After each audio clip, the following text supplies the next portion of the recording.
Hello and welcome to Advanced Steel Design class. In this class we're going to use this software, and the name of this software is Autodesk Advanced Steel. First you got to go ahead and download the software, and if you've never done this before, you beginner, that's okay. We're going to walk through everything step by step. Go to, like, for example, go to Google, and from here just go type in Autodesk Student, and then click on that. So it should bring you to this page right here, and from here, if you don't have an account with them and you're a student, use your school email address, and that way you can set up and they will allow you to use their product. Then you can go ahead, register and sign in. Once you sign in, you come into this page, and all their software, it's right here. You can download it, and these are some of my favorite right there. AutoCAD, coming back down here, right here, Advanced Steel, and you can install that on your computer. All right, once it's installed on your computer, then you will have this open up to this page. Be the first time you do that, and we go through it. And you can go ahead and click new. You can click new right here, or you can go up right there. There's that icon. You can hit new there too. So okay, you should come to this page. If you're using double screen like I am, sometimes this palette right here, it might be in your second page. So bring it back right here, and we go through all the ribbon right here. If you never had any Autodesk product, this is just, it's really interesting. But if you had Civil 3D or Revit or Structural Robot or any of them, it's all the same usual command. It's pretty much look like Civil 3D. Yeah, Advanced Steel is a software program that is used by a lot of professionals to develop their structural steel shop drawing, and it's basically a record plan, and it can transfer to other files too, and you can take a quantity from.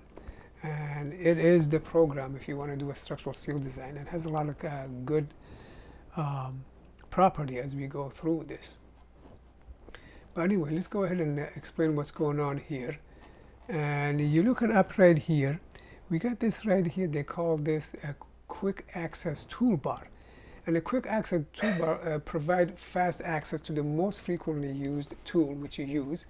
And if you want to add more stuff to right here to your quick access, you basically go ahead and pick one of your favorite. You right click it, and then you can say add to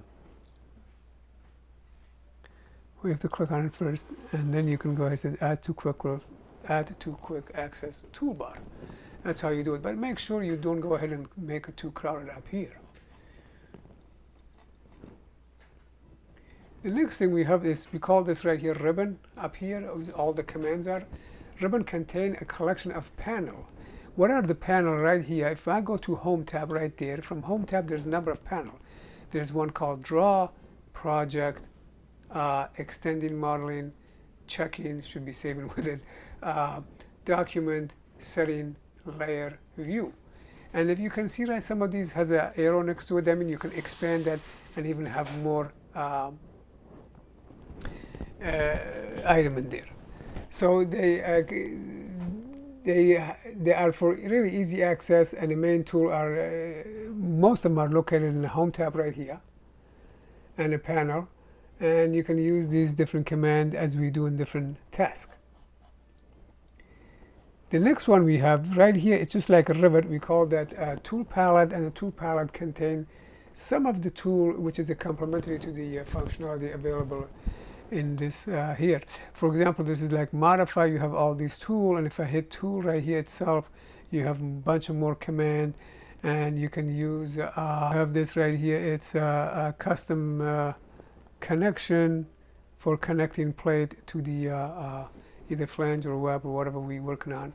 Then you have this one which will come in useful. We will use quite a bit. This is a USC, which stands for User Coordinate System.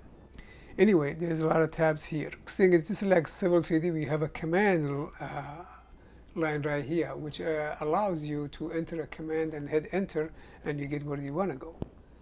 And then you have the status bar, which is down bottom right here, and your status bar basically display information regarding the program status during a different phase of the project when you're working on it. Some of the important thing you want to know always when you work in this program: to cancel a command, hit escape a couple of times for good luck. And the current command and prompt always displayed in the command line right here, so you know that. And the right mouse click is like almost hitting enter. And also when you have a cursor hanging over something like that, and it will give you a description of that item. And one thing I like a lot, which is for people like me making a lot of mistakes, undo with this computer program. It's good. And there's another one, it's called something else. If you go under tool right here, there's something called match properties. We basically copies property from one object to another.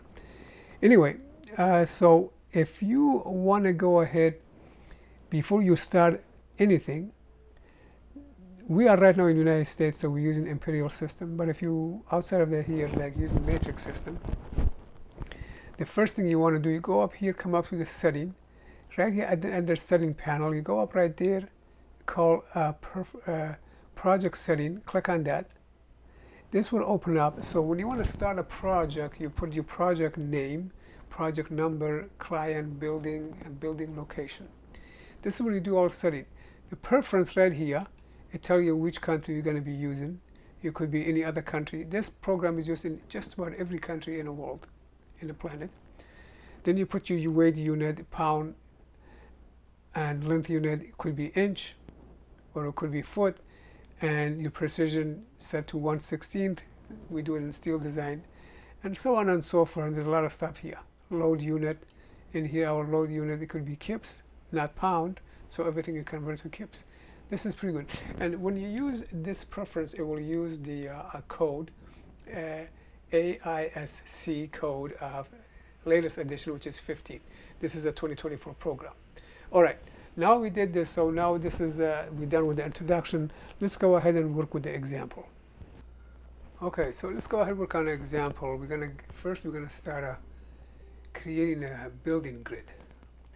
Grid is very useful for placing construction element like your columns and beam layouts.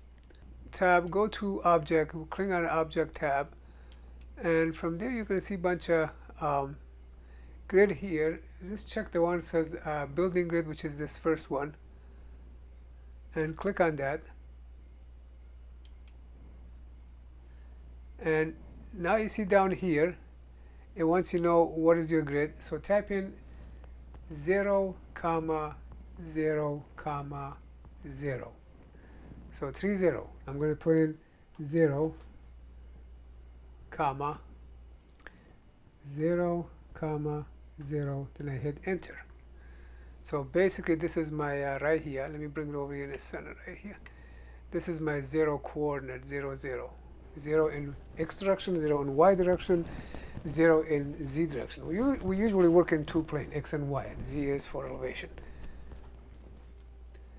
So now we have this. We're going to go ahead, we're going to type in 196, 196. We are doing in inches.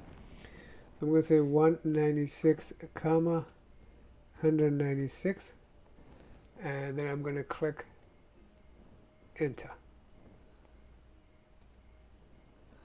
All right, let's make this bigger so we can see it. And you can see our grid system. It's a small one, just for example. We got 1, 2, 3, 4, 1, 2, 3, 4. If you done Revit, it's the same way we do it, but that's on a 2D.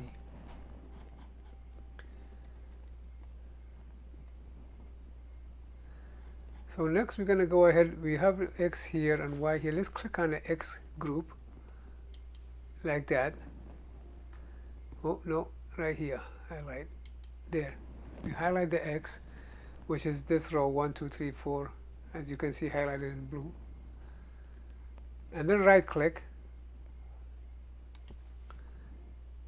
while it's highlighted. Then you go right here where it says advanced property. Click on advanced property. You have this window open up. And and from here, go to the group, from total on a tab on a left, I'm going to go to group tab,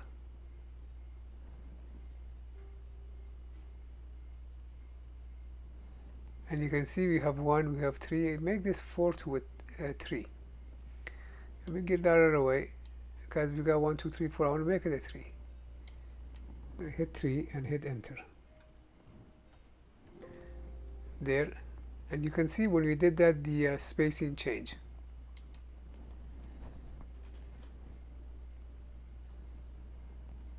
And while I'm here, and under the total, you know, right here said the labeling, let's change those labeling, make it a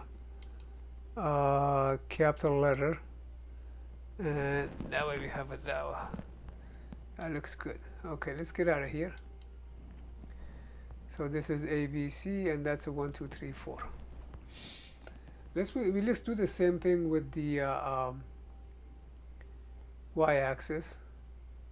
Click them. They highlighted. Right click again.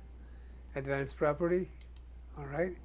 Come back to the group, and see it's 4 of them at 5 feet, 5 inch, and 5/16 apart. Let's make it 3. Okay. Hit enter. All right, let's get out of here, and that's what we have right here. All right, so come up here and click on single axis right here,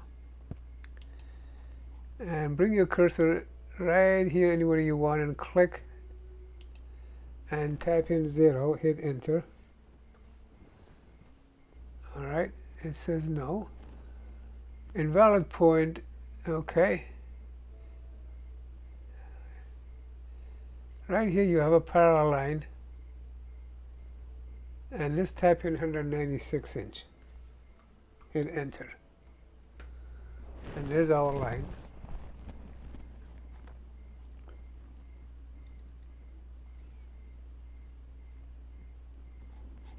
So now we're going to come in here, and the label set number, that should be number, it says number 1 right there, and really should be number 4. So change this 1 to a 4 here. Hit enter, and now it's 4. But let's connect all these together and make a grid out of it. And go ahead and select extended axis, and it says please select the boundary object, which is this one. It says 4. We select it, and let's hit enter. Okay. Now there it says select the axis to be extended. It's these one right here. I'm gonna have to do one by one. Select it. Okay, hit enter. And that one got in. I'm gonna go ahead and do the same thing. Select this one, hit enter. Here we go. Select this one again and hit enter. It took me a couple tries to get this, but this is how you do it. And hit escape a couple times for good luck.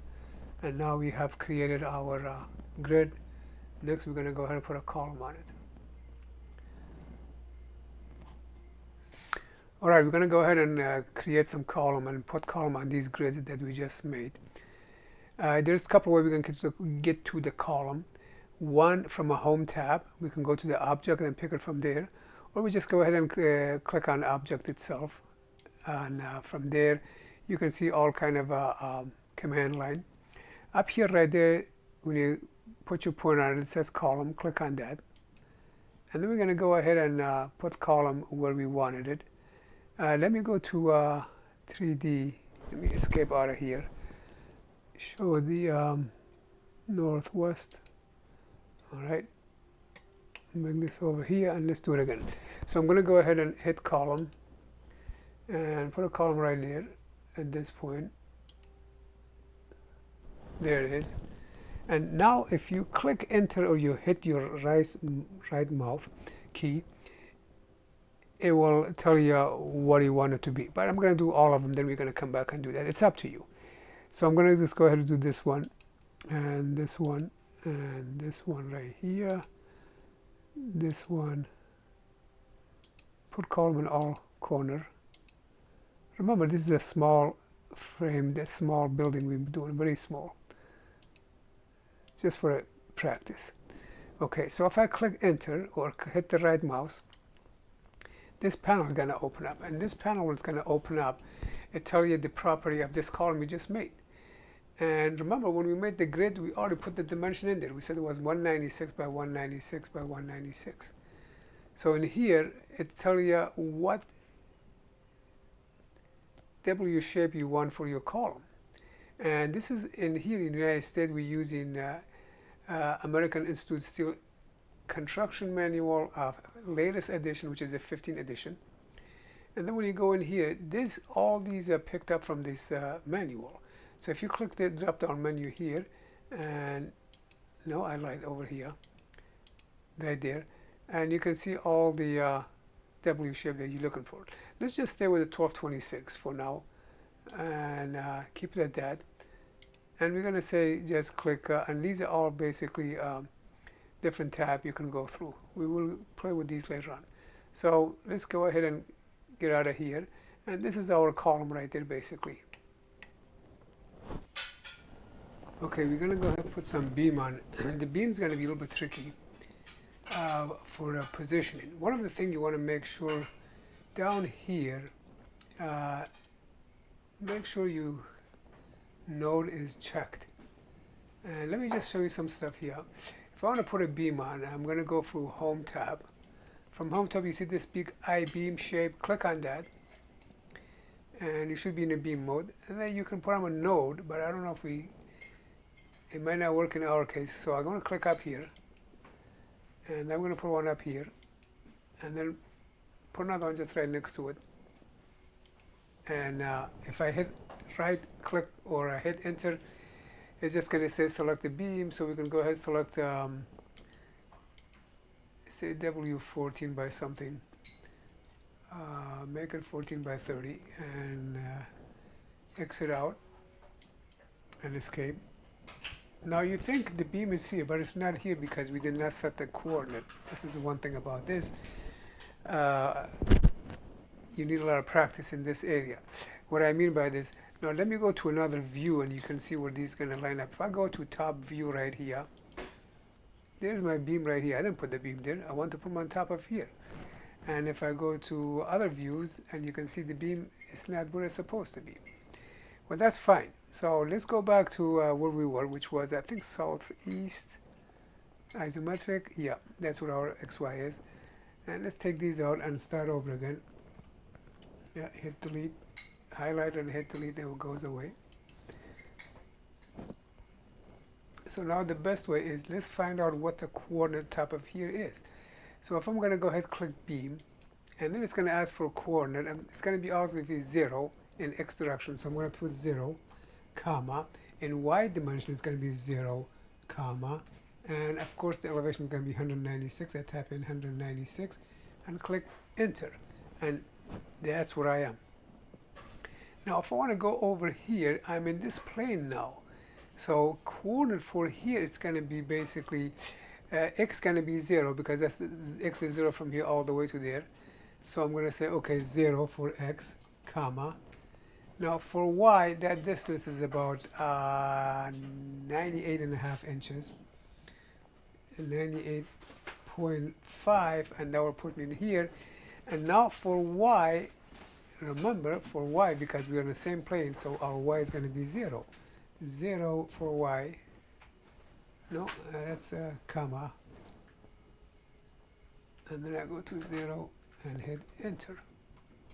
And there's my beam right here. And let's see if we put the beam in the right location. Let me just go ahead and hit right click it, accept it. 14 by 30 that we had, okay. Hit escape. And if I go hit top view, the beam is where it's supposed to be. If I hit side view, the beam is where it's supposed to be. Yeah, it's where we wanted it. Perfect. So that's how you're going to do the beam. Let me go back to southeast again. Let's put one coming this way. So I'm going to go click on beam. What's the coordinate here? We've got to establish the coordinate again. So the coordinate here is x is 0. So I'm going to put 0, comma. and my y was 98.5, 98.5, comma, and my z is 196, because I'm starting over again. And I click enter, and that's where I'm starting, right there. I can go to this one, or I can come to this one. Now be careful, when I come up to this one right here, I'm coming to x direction, so I'm starting from this corner. All I'm doing, going toward x direction, so everything is going to be the same. So my x is going to be 98.5, I think that's going to be 98, I'll find out in a minute. 98.5, that's for my x, comma, and y, it's going to say the same, so that's going to be 0, comma, and z is going to be 0 also. Enter. There it is, and there's our beam. So go ahead, practice, and put beam everywhere you want, and then take a look at it. Let me just accept it first, hit enter. Yeah, that's what we want. I'm going to hit escape, and then I'm going to go ahead and look at top view, see if I got them right. Yeah, there they are. There's my beam. And if I could go side views, yeah, the beams are where I want them. Yep, so it's not anywhere. So go ahead, practice, put it everywhere, and good luck to you. This will be our lesson number 1. We'll continue next time, see if we can do some connection. If you like this video, please give it a thumbs up.